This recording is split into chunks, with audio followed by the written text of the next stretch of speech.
Syifa Haju mengungkapkan sebelumnya ia merasa hidupnya sangat mandiri hingga tak membutuhkan figur seorang laki-laki dalam hidupnya. Bahkan karena prinsip itu, ia sempat tidak memiliki keinginan untuk menikah. Pasalnya, Syifa dibesarkan tanpa kehadiran sosok ayah.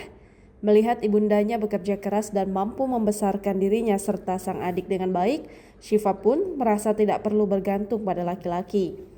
Aku nggak tahu ini trauma atau bukan.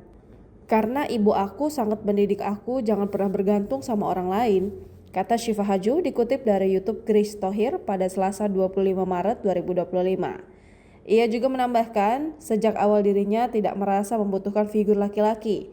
Syifa mengakui pola pikirnya terbentuk karena melihat perjuangan ibunya dalam bekerja dan membesarkan anak-anaknya. Ia pun tanpa sadar mengikuti jejak sang ibu. Namun perspektifnya mulai berubah ketika sang ibu menikah lagi.